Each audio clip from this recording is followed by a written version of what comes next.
$1,000, said the lawyer Tungmen in a severe and serious voice. And here is the money. Young Gillian touched the thin package of $50 bills and laughed. It's such an unusual amount, he explained kindly to the lawyer. If it had been 10,000, a man might celebrate with a lot of fireworks.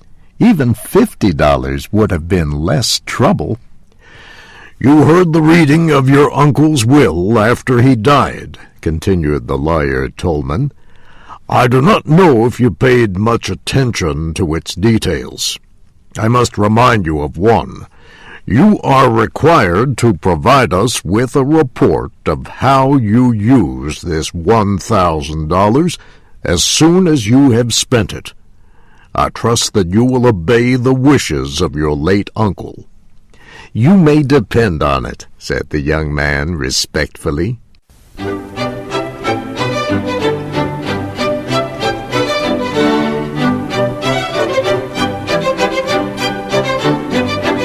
Gillian went to his club. He searched for a man he called Old Bryson. Old Bryson was a calm, antisocial man about 40 years old. He was in a corner reading a book. When he saw Gillian coming near, he took a noisy, deep breath, laid down his book, and took off his glasses. I have a funny story to tell you, said Gillian. I wish you would tell it to someone in the billiard room, said Old Bryson. You know how I hate your stories. This is a better one than usual, said Gillian, rolling a cigarette, and I'm glad to tell it to you. It's too sad and funny to go with the rattling of billiard balls. I've just come from a meeting with my late uncle's lawyers. He leaves me an even $1,000. Now, what can a man possibly do with $1,000?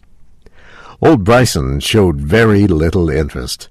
I thought the late Septimus Gillian was worth something like $500,000. He was, agreed Gillian happily, and that's where the joke comes in.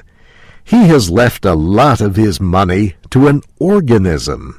That is, part of it goes to the man who invents a new bacillus, and the rest to establish a hospital for doing away with it again. There are one or two small, unimportant gifts on the side. The butler and the housekeeper get a seal ring and $10 each. His nephew gets $1,000. Were there any others mentioned in your uncle's will? Asked Old Bryson. None, said Gillian. Well, there is a Miss Hayden. My uncle was responsible for her. She lived in his house. She's a quiet thing, musical, the daughter of somebody who was unlucky enough to be his friend. I forgot to say that she was in on the ring and $10 joke, too. I wish I had been. Then I could have had 2 bottles of wine, given the ring to the waiter, and had the whole business off my hands. Now tell me what a man can do with $1,000. Old Bryson rubbed his glasses and smiled.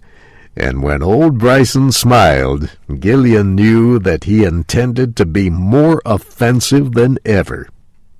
There are many good things a man could do with $1,000, said Bryson. You, he said with a gentle laugh, why, Bobby Gillian, there's only one reasonable thing you could do. You can go and buy Miss Lotta Laurier a diamond necklace with the money, and then take yourself off to Idaho and inflict your presence upon a ranch. I advise a sheep ranch, as I have a particular dislike for sheep.